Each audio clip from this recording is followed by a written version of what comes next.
Ship. This week, we're going to follow a format that we did with a very popular episode we recently did with Scott Monty, where we asked each other what we thought were some of the most important leadership questions. Scott had five, I had five. We didn't warn each other what the questions were, and it made for some really great and engaging content and a little bit of a healthy debate between us. Today, I've got another really brilliant person joining me called Andrea Moore. And we're going to have a debate about some of the most important questions in the e-commerce business. Now, why should you care today? So Andrea is someone I've had a chance to work with personally. She is currently the SVP of digital e-commerce at digital and e-commerce at Nest NYC. She has been, and I think currently, an adjunct professor at FIT, or the Fashion Institute of Technology. She has led e-commerce for companies like the jewelry brand Alex and Annie, New York and Company, and the JGL Group. And she was even a partner at Chameleon Collective at one point, which is when I got to work with her. Bluntly, she's one of the nicest and most talented people I've ever had a chance to work with her. So I'm a big, big fan of hers. And that's why I invited her to join me on O Ship today. And you're going to get to see a little bit of that in action while we ask each other some challenging questions. And hopefully she doesn't make too much of a fool of me with that big brain of hers. And with that, here we go with another week of O Ship.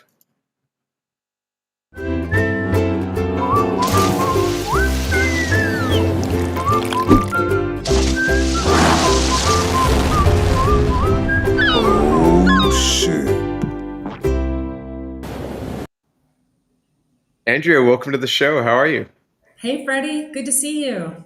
Good to see you too. I don't know if I had a chance to tell you this yet, but you're my last guest before going on holiday for 2 weeks. I have not had a chance to go on holiday in almost 20 months. I'm counting the seconds, but if I had to go on holiday, I know I'm ending it on a high note with our ship by having you on today. Awesome. That's great. I'm so excited for you. Take some It, time eh, off.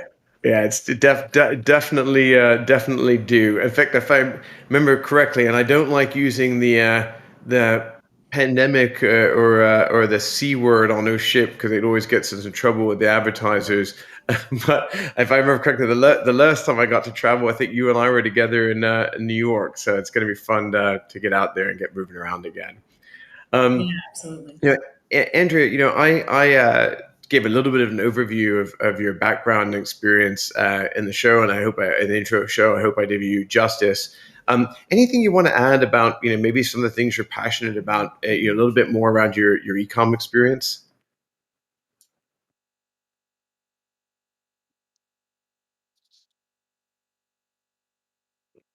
In Oops, looks like e-commerce. Uh-oh. Am I stuck? yeah, go ahead. We had a small delay. If we have an issue, we can downgrade your video access, but we should be Okay. okay, as you were saying. I've spent the last 20 years launching and building e-commerce businesses for omni-channel retailers. And fun fact, I launched my first website in 1999, which seems like a Awesome. really long time ago now. Yeah.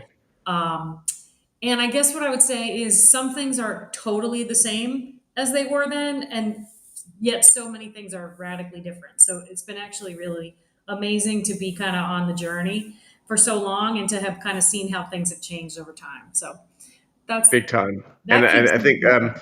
would you argue that, and I'm not counting this as one of our questions, but do you think more has changed in the last couple of years than a lot of the years before it, or is it just it's always been changing this quickly? I think it's relative. Like when you Yeah. look back on things, they have a little glow to them. But I think if you think about the 1990, how like sexy and hot.com was in 1999, and then what the dot-com bubble was like in 2001, and then the housing crash. Like when you think about all these kind of economic things that impacted the industry, the launch of the iPhone, I mean, everything's always been changing really rapidly. The last couple of years have been like warp speed though, for sure.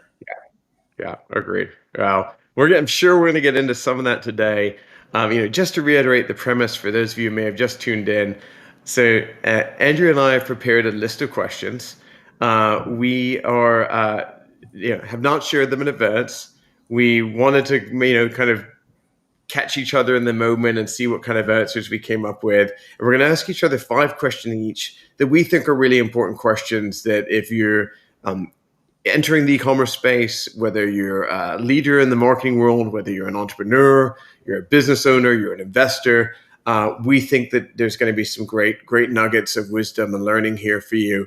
And we hope you enjoy the show in all its glory today. So I'm gonna kick off if that's okay. I'll claim host right. I think this Before is you a do question. though, Freddie, I just want to ask, are you saying you want to go off the dome? Is that are you referring to this term? I had to do it. I'm sorry. It's a light reflects off it nicely. I'm hopefully they're good answers and good thoughts too as well. I wish it was solar powered. If it was, I'd be in a real good place. So, so I think this first one is really relevant given how crazy things are right now in the hiring world. But I don't want to make it all about where we are today. But I'd love to get your take on when building out a digital team, an ecom, whether it's ecom digital, do you outsource or do you hire the talent internally? And if so, kind of how and when does that make sense? I think the answer is yes. I mean, I think you do both. Mm, And I've done both. I've had mixes of teams of internal and external resources. And I think you can get the most benefit by leveraging internal and external skill sets. I think it's best to use outside resources when you're just starting and you need subject matter experts, but you maybe can't afford them, or you want to hire someone for 10 hours a week and ramp that up or down based on budget or need. I think then there are some things that you do want to have core competency in. Anything that's really requires a lot of internal communication with other departments. And I think as you grow a business, you can bring in resources over time. But I'm always in favor of a mixed model, if you mm, will. And there are some roles I will almost never bring in house. Like we have a consultant that's a data scientist. They're nearly mm. a really good data scientist is nearly impossible to find, and let Yeah, alone fair enough. on board full time. Same with developers, super hard to find. So, you know, Mm.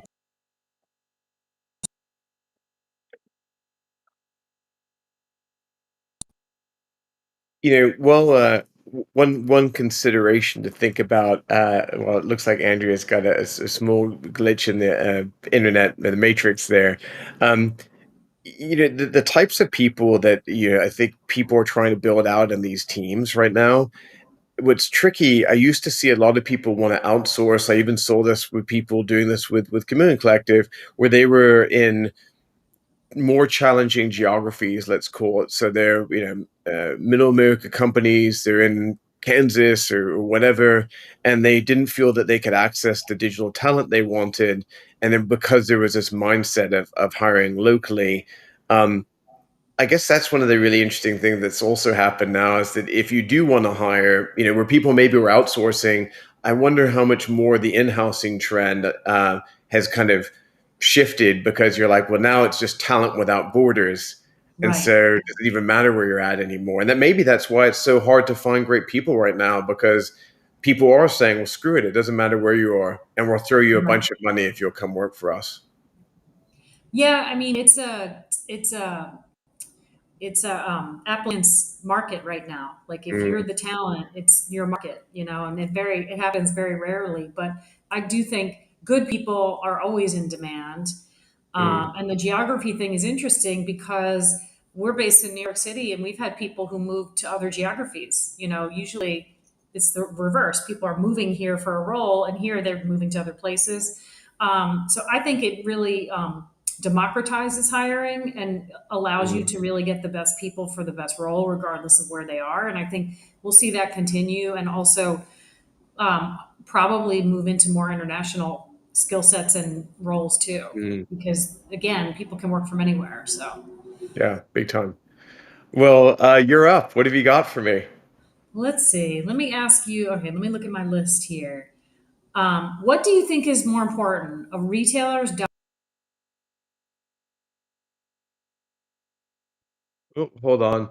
I was gonna say, Andrea, when you come back, let's downgrade your video a little bit just to make sure you get a good video connection here.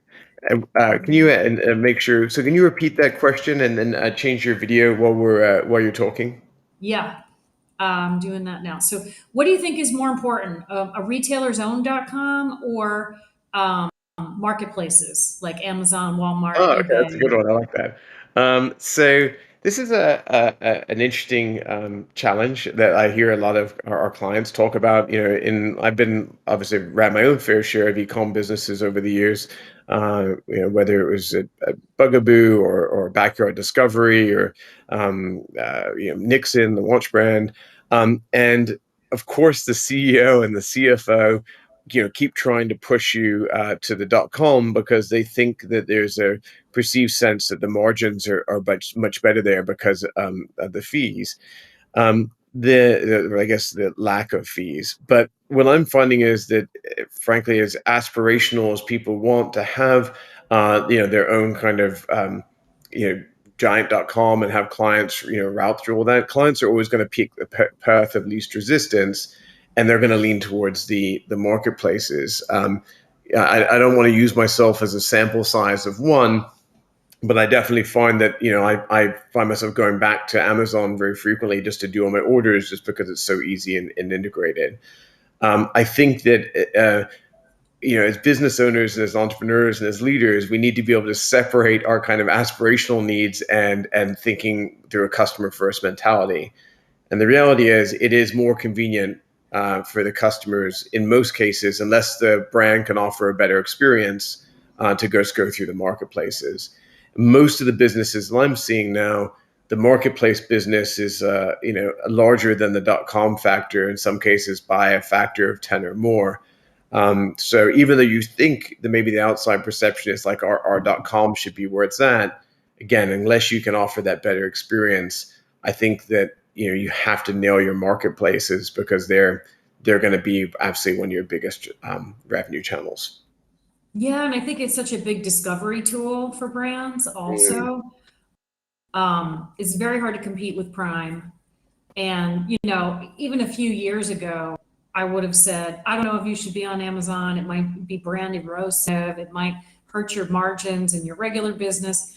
It's not a question of either or anymore. You must be on the marketplaces and have your own kind of flagship.com, I think.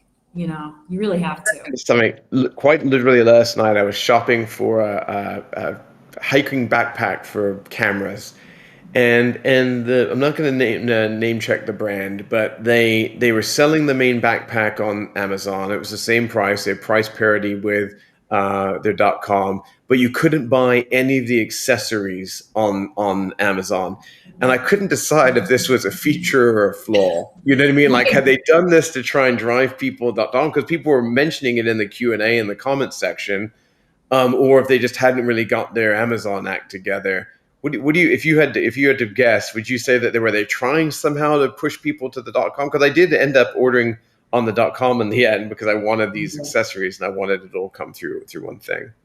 Yeah, I mean, if I have my customer hat on, I want the easiest experience possible, which is getting everything in one place at one time. So I would have probably done what you did, which is place the order in one place. Yeah. Amazon can be tricky depending on your relationship with them and if you're a wholesale or a 1P partner versus a 3P partner and what product you put up there. And a lot of people who are on Amazon are also in many other channels like specialty retail or department stores. And so they're always trying to balance like who gets what parts of the assortment and how does that all work, play nice together. So Mm, sometimes there's a lot going on behind the scenes around assortment and mm, what's available where. And also, PS, supply chain's really weird right now and stuff mm. is like you Isn't can't everything a little weird right now?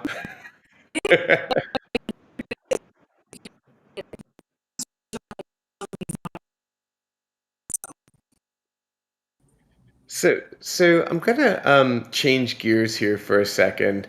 As you know, I've spent my fair share of time in agency land before jumping brand side, just around a decade ago now.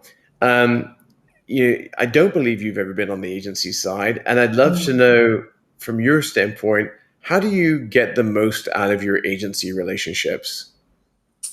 I think so much of the agency relationship that's important is happens before the contract is signed.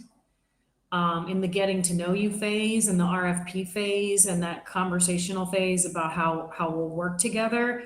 I think post contract, when you're really in the relationship, it's a relationship. Like the most important things I think are communication and I would say radical transparency. Like if you feel like you don't have a company or a team at that company that you can be radically transparent with, you're probably not with the right agency. And that being them being a true extension of your team is what really helps drive the business forward. If you're not worried about sharing information, if you're really working hand in hand, I've seen that be kind of the most successful from a relationship perspective. And I also think having the right team at an agency is critically important. So, don't, I would say to, what I say to people is don't be afraid to switch. Like, don't be afraid to say, hey, we want to switch this person out, or this is not working, or we're looking for a new skill set, because it's a lot of work to pick an agency. And when I do, I want to be with an agency for a good chunk of time. So I want to make sure it's really beneficial relationship for both sides. And one last thing I'll say is it's really important to pick the right size agency for your business and your budget. Because if you pick an agency that's too big, you're not going to get enough attention. And if you pick an agency that's too small, they're not going to be far enough.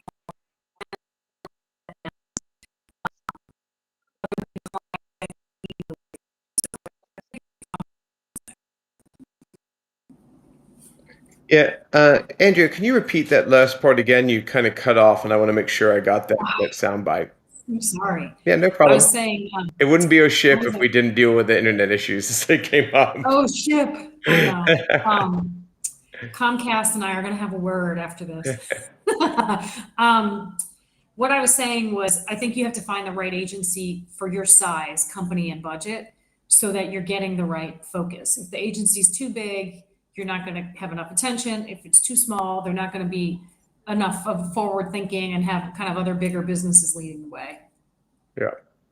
Yeah, and one of the other things you pointed out that I thought was really interesting was talking about replacing, individuals on the team. And I think when people think about an agency, a lot of the times they think about it as this kind of amorphous group. But at the end of the day, you do get assigned people that become part of your crew, at least if they're doing it well.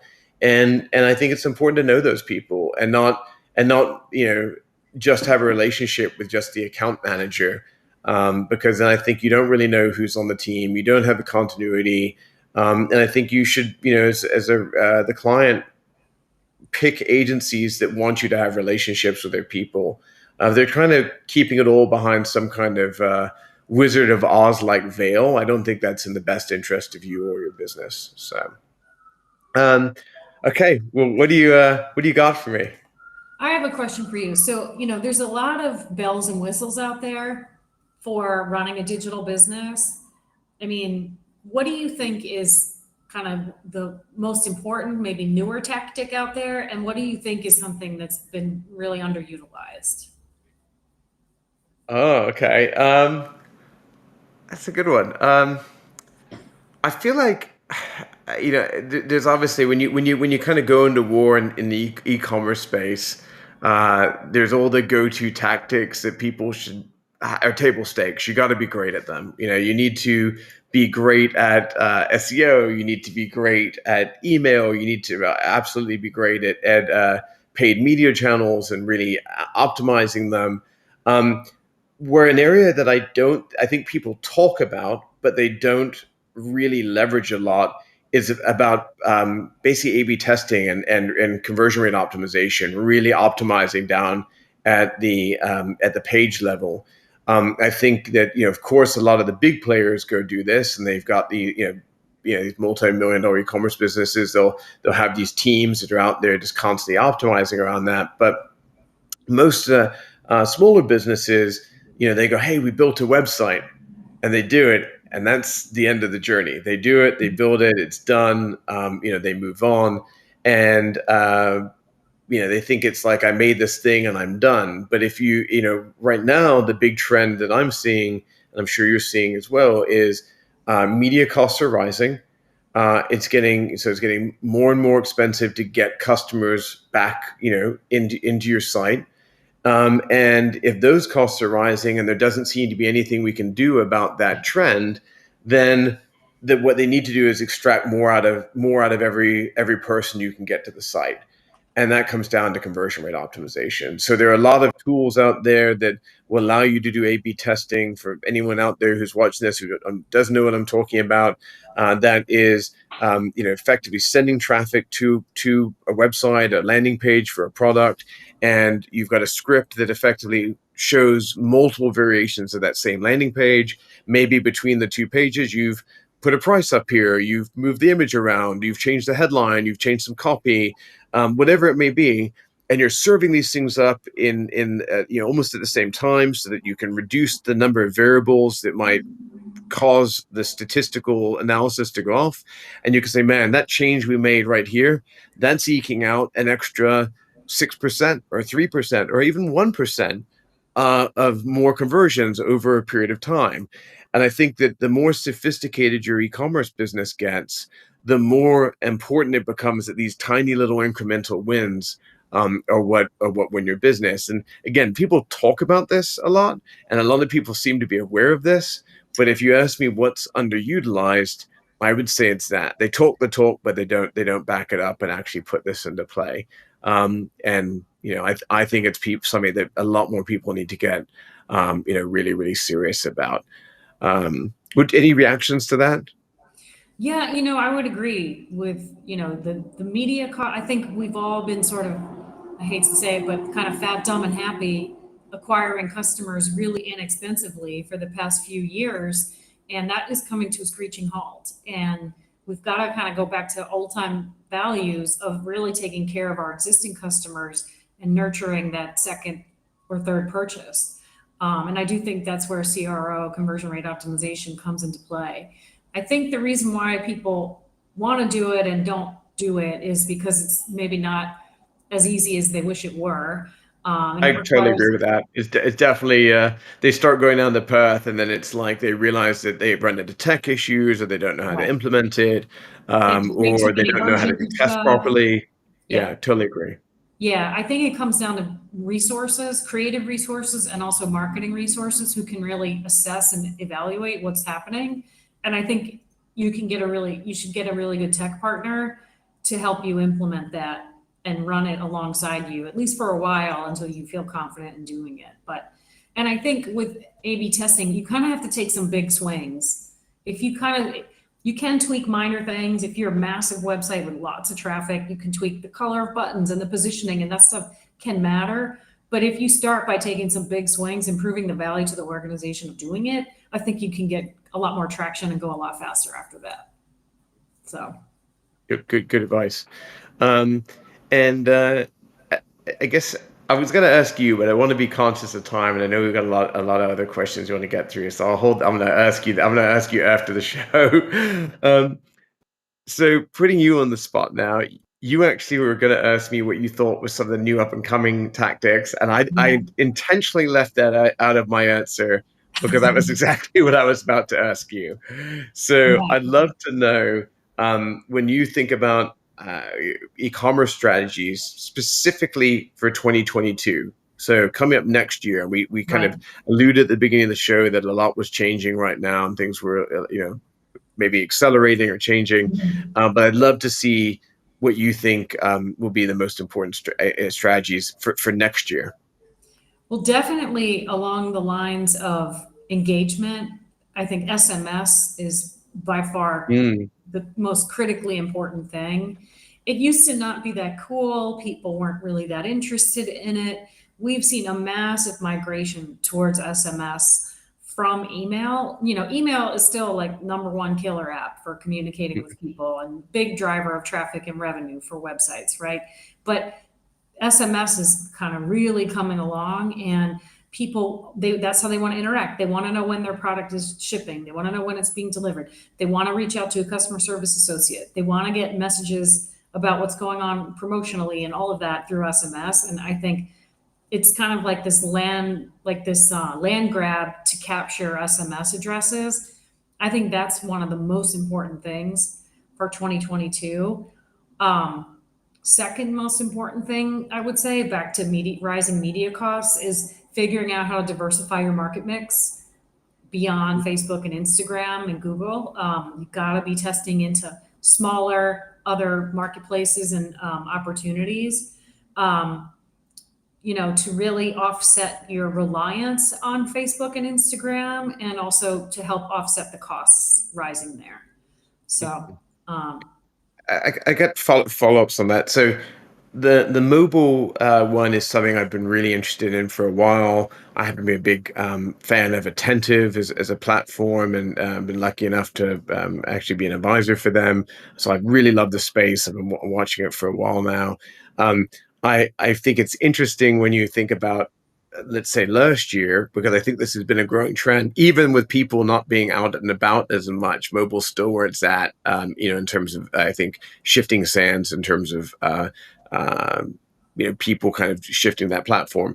I hope that in 2022 that this is going to accelerate even more as people start getting out and about even more than they are now.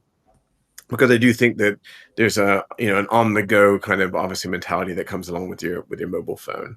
The second one, though, just jotting, looking at my notes, this concept of fixing your the market mix. Um, to your point, and I think everyone realizes we're all like hyper dependent on these particular subset of giant tech platforms.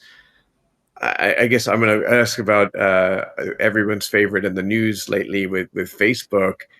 Do you think this is finally do you think we're going to finally see some reduction in adoption there? I feel like something about this time feels different than last time in terms of really starting to piss people off. I've even debated whether like I'm ready to like just nuke the account. yeah. I don't think I can do, because I need to be connected to it for professional reasons, but I think other people that don't have those kind of barriers might really drop off. Uh, what do you, any ideas of what you think is going to happen? There's a little off subject, but I'm dying to get Right. your take on Well, it. so Freddie, I think the most important thing I would say is you're not normal, right? I am not Like, we're normal. not You're normal right. people, right? We're marketers. And like, so if you think about standard consumers, like, I'm not saying that people aren't aware of the issues. I mean, people were aware that, Facebook was down for half a day, and it was like critical worldwide for how people communicate, because it was Facebook, Instagram, and WhatsApp, Yeah, no, fair right? enough. Right. But I think that's one thing. I think you have to think about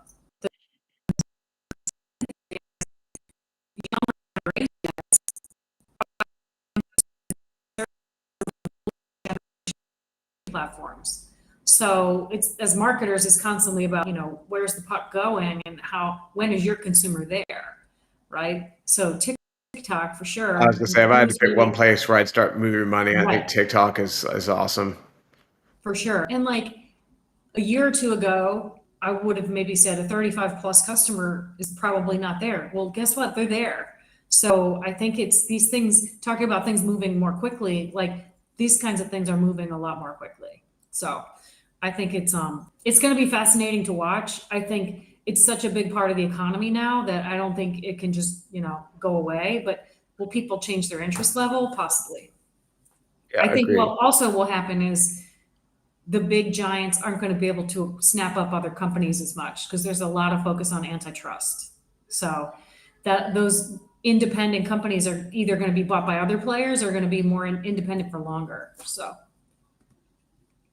But it's great that we got a really great engaged live audience today, and they've been popping in some questions in the chat. And I just want to mention, I'm not intentionally ignoring you guys. Well, maybe I'm a little bit, but because there's such a strong question and answer format, I'm worried that I'll steal one of Andrea's questions. So I don't want to. I'm not going to go to questions from the audience until the end of the show, because I want to make sure that I don't. Have take away from some of the questions that Andrea may have. So on that note, what's next for you, Andrea? So I have a question for you. So, you've lived all over the world, right? You've lived in Europe, you've lived in the UK, you've lived in China, you've lived in the US, and you've worked globally, right? What is the most important thing to grow a global business? Like, and what do people, especially Western people kind of either overlook or don't understand when they're trying to grow a global business? That's an awesome question. It is certainly complex, very very complex. I think when I think back to my career, and I'm going to use marketing as a reference, digital marketing as a reference before I talk specifically about e-commerce. Uh, I've worked on marketing and digital marketing campaigns that have been in over 100 markets. I think maybe in some cases even over 130 markets simultaneously. And there's obviously incredible amounts of planning and so on that needs to go into that, whether it's localization to just the sheer volume of assets and things like that that need to be created. With e-commerce, it's a totally different level of complexity. As Americans, or when you're at least thinking about the U.S. market, the we when we think about marketplaces, we're like, oh, you mean by marketplaces, you mean Amazon or Right. maybe Walmart.com at this point. But when you start dealing with even just Europe, for example, like when I was working at Bugaboo, just having not mention all the ones spread across Europe, but just bol.com, which was just mainly the big one, the Amazon alternative in the Netherlands. You had to have it; it was important. And there is, a dozen of these, or certainly half a dozen, just across Europe. Then you factor in this own set of marketplaces. Then you've got all the multiple logistics and fulfillment centers that are there. Tax implications. Oh God, the tax Currency. implications, the complexities of it.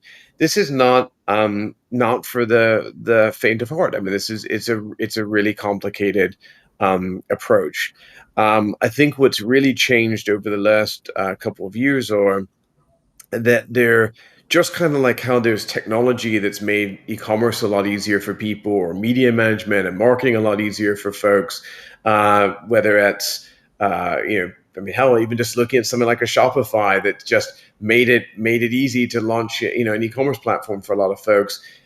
They're even those guys are coming out with things that are simplifying how you do global logistics.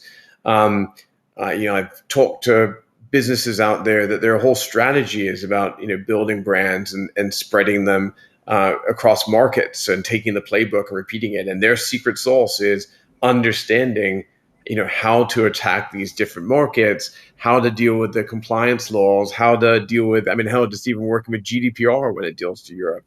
It's Right.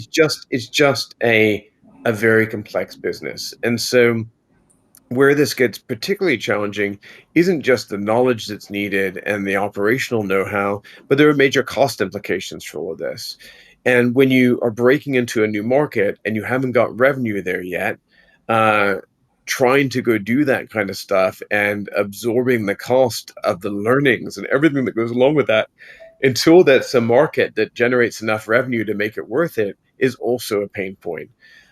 So that's why larger businesses have an really serious unfair advantage, I think, to a lot of startups, and in some regards, because they can leverage their scale and the efficiencies of that scale to break new markets in a way that would be really really painful for a smaller business. But like I said, just like how technology has enabled so many new people to start businesses in new fields, things that I would have thought would have cost $1 million 20 years ago, someone I feel like someone can spin up and do for $20 a month now, in the e-commerce business. I think you're seeing that same stuff now coming into place, breaking down the barriers globally. But I guess my one bit of recommendation, or one recommendation I would make to anyone who is thinking about this kind of stuff is, go educate yourself. And that is not the typical go educate yourself, which means go read 3 blog posts and you'll be done. There's a lot of complexity here, and it does take quite a bit of reading and painful, and if I will say, oh shit moments, to really feel like you're versed in running a global e-commerce business. I earned my global e-com creds. um, cool. With that, I think I like that question. I don't get asked a lot about global stuff, and it's fun to actually get a chance to talk about it. Do you Um, feel like you need like multiple partners for different Oh yeah, yeah. At least you do today. I definitely feel like you need multiple partners out there to try and put this kind of stuff together. Um, so a second ago I asked you about e-commerce trends and like strategy and marketing trends for 2022. I want to put you on the spot again about thinking about the future. With what do trends look like in 2022? And this time, though, instead of talking specific to, um, let's say, the growth and marketing side of it, I'd love to understand what your take is, maybe around the broader industry trends, if that makes sense. Yeah. Um, So I think the supply chain thing has really been on my mind. And they're saying that these supply chain issues are going to continue into next year. And I think it's going to really force companies to take a hard look at how they produce goods and how they get goods from point A to point B, um, regardless of what you sell. Like, so for example, my phone died this week and I needed to go to the store and buy a new phone. And I went in and I was like, I want to get the new phone. They were like, oh yeah, we don't have that. We're out of that. We've been out of that. Like, we get one or two a day in, people wait in line, then they resell them. We have this phone left and we have it in one color. And I was like, well, I need a phone within the hour. So I guess that's my choice. So I think consumers are having limited choices, and that's creating some frustration. And also at the same time, prices are going up because there's really no choice. Like, the costs are rising and businesses have to raise costs in order to make money and survive. So I think that's going to force some re-engineering of things. I've read like some of the bigger companies like the Walmarts of the world have gone,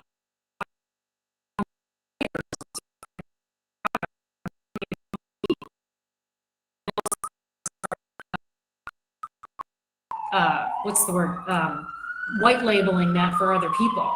Like, I mean, this labor shortage, it's a global labor shortage, right? I think that's going to continue to impact buying of goods for sure. So mm, that's been kind of on my mind.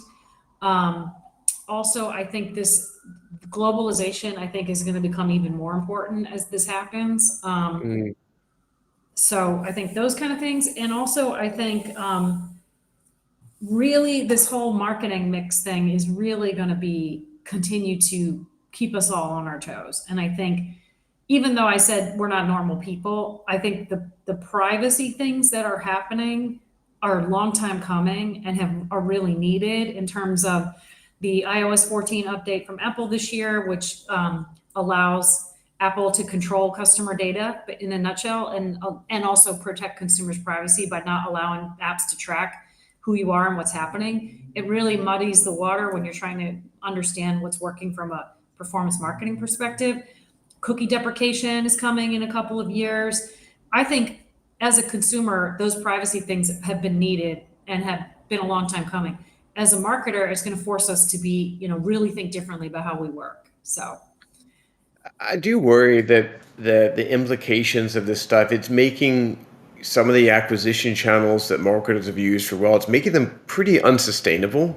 And yeah, the economics just don't make sense in some regards. I'm hoping that we figure out these challenges over the next year, but it's starting to not make the business look as appealing.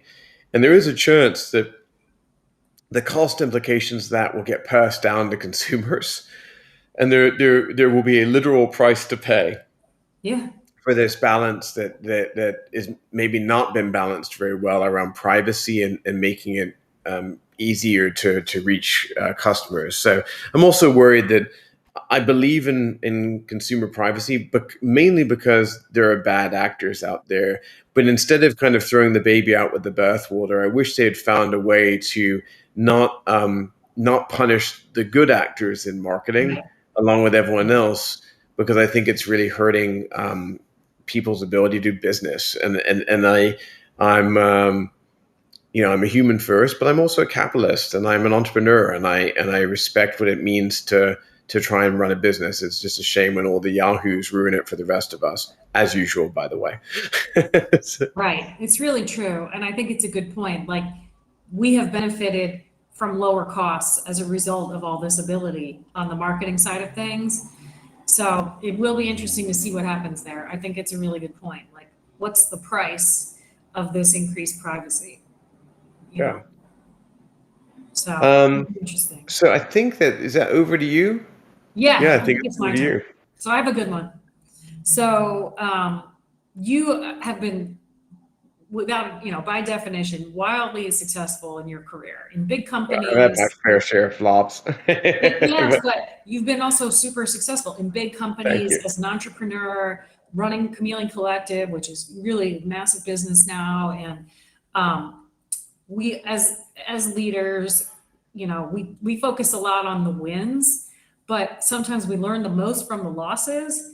And I know you kind of poke around on this topic with other guests on the show. So now I'm going to ask you, like, what have you learned the most from things that haven't worked out? Like, where did you like, or what's the biggest lessons that you've learned from things that have Did you just oh ship me on my own show, Andrea?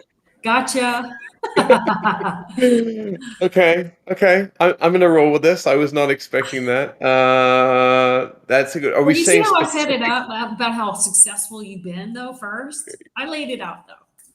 So we should we are we talking specific to the ecom world? However you want to answer it, whatever you think. Okay, You know. that's a good one. I'm gonna answer specific to ecom because I want to make it in context. I think of today's theme. I could do a whole show. I'm guessing on on just kind of the broader things I've learned over the years, and I probably should do at some point. But um, wow, that's a good one. I would say I'm trying to think about things that were really painful that I've learned, in the last 4 or 5, let's call it interim leadership roles I've had for various brands. Um, I think one of the trickier ones, and I have to be very careful about names and so on, and so I'm just, but I still want to be able to talk about it. Um, is I was in a situation where I needed to help an organization turn around, and they needed to move really fast. And it was a big business, and we had a lot of things that we needed to change at the same time. And uh, one of those things was that there was a proprietary e-commerce platform, a custom e-platform that was being developed. It was headless e-commerce, and it had a lot of different technical interdependencies. And although I find headless e-commerce kind of very exciting, um, I think in the situation of needing to move first, the thing that I learned was that unless you have an exceptionally good reason for having to go down that path, and we did actually have a reason, I think, at the beginning of the project, but I'd say that unless there's a really exceptional reason for going down that path, the lesson is don't reinvent the wheel. I think in today's world, we've alluded to this actually through a lot of the things you and I have shared. I think there was this common theme you and I kept talking about, which was, hey, there's this great tech that's coming out, and people keep introducing things that remove the friction and make it easy for you to do lots of big, amazing, powerful things that would have been off the table, even 5 years ago.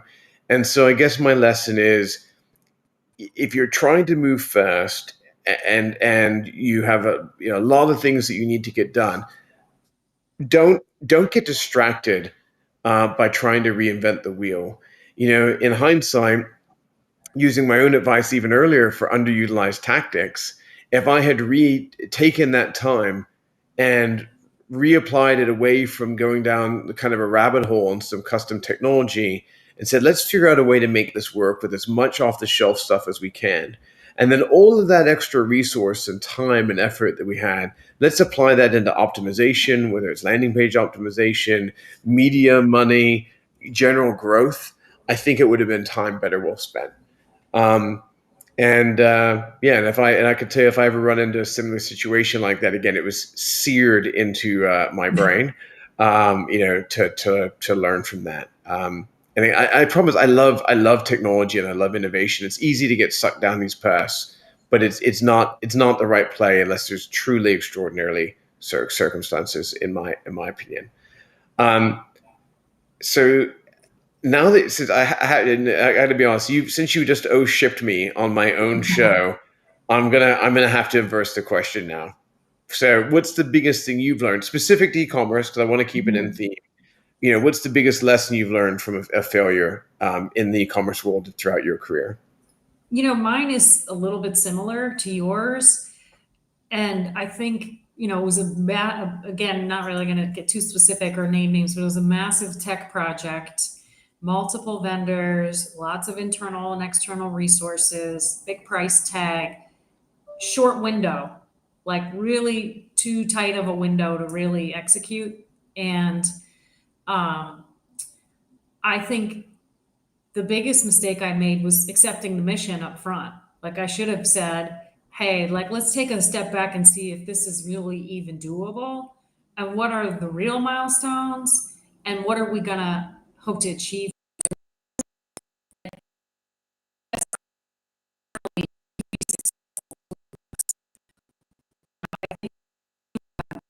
Vendors involved, multiple internal and external stakeholders. I mean, I've seen website redesign projects get derailed by months over like creative stuff. Like forget the tech. Like sometimes it's even just getting people to align on creative things. Mm. So I think the biggest failure was not properly sizing the project and setting the right expectations up So it front. wasn't optimism. You was like just doing the diligence up front to make sure, or maybe a little bit of optimism, and then not doing the diligence with it to make sure you really understood what you're getting into. I think that was a big part of it. Yeah. And I Mm, think a lot of tech companies are built to be agile and a lot of businesses are not agile. And those two things, it's very hard to get those two things to work well together when people want to work in 2 week chunks on things and the business mm, needs a bigger picture and a timeline and a project. And so mm. I think that was my biggest learning. Mm. I echoing this sentiment, by the way, um, and I should know better because I've been in what I'm about to say. I should know better because I've been in this business for so long.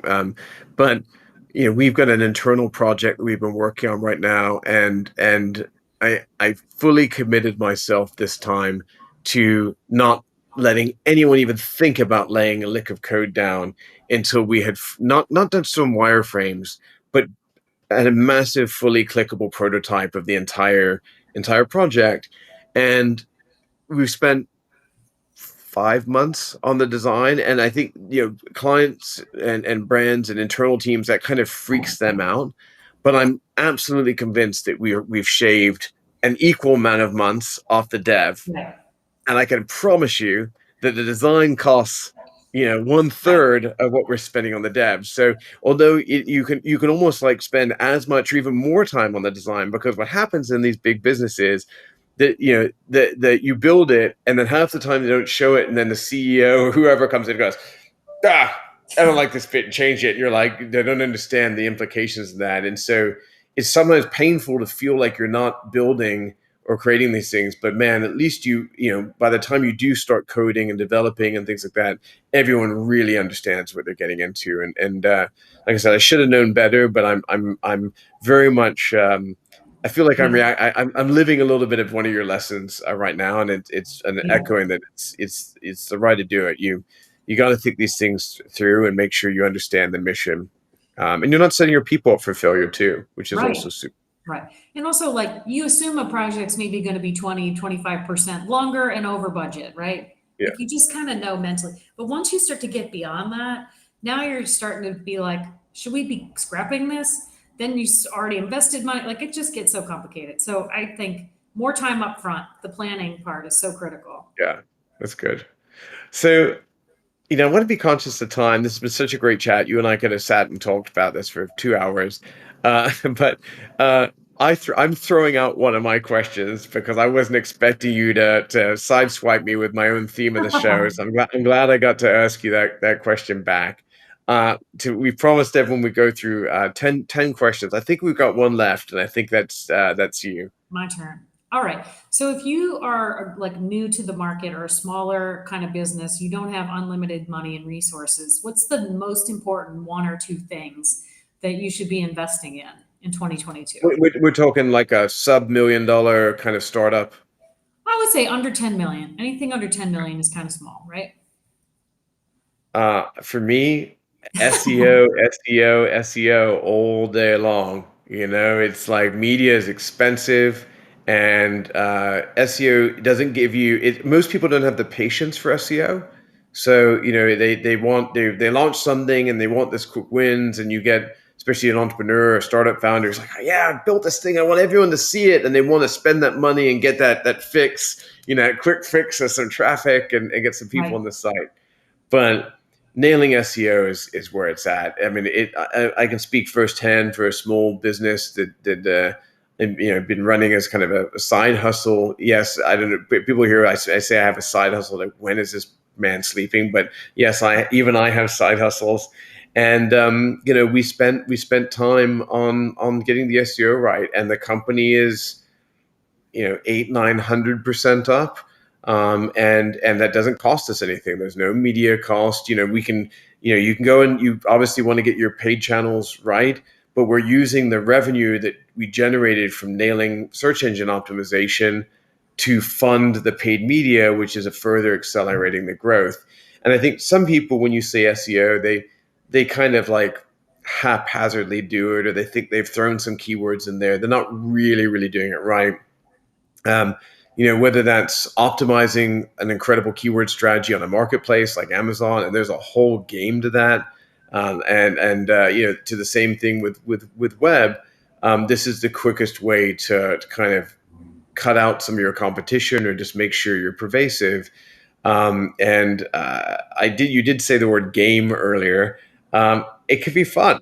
I know this sounds surprising to some folks, and if you're not a tech person or marketing person, you make that sound nuts. But as a 43-year-old man child who still plays video games, I see SEO like playing video games, and it's you know, you're gaming the system. You're trying to look for opportunities that maybe are underutilized, and grab those. You're trying to understand the customer, and think about the ways that people search stuff. And I think one of the things that always entertains me so much about SEO is I'm just dumbfounded by some of the ways that people search. It's not how I would think about something, but it's not about how you think. It's about how understanding how other people think.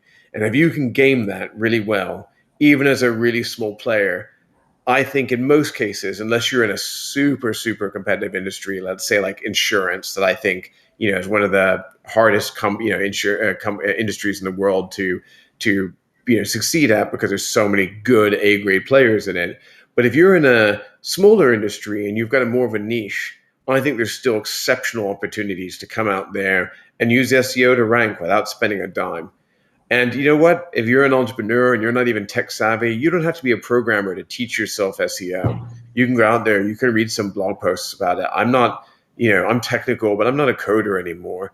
And it's can be fun. So that'd be my recommendation. Get out there and get really serious about SEO. Cool.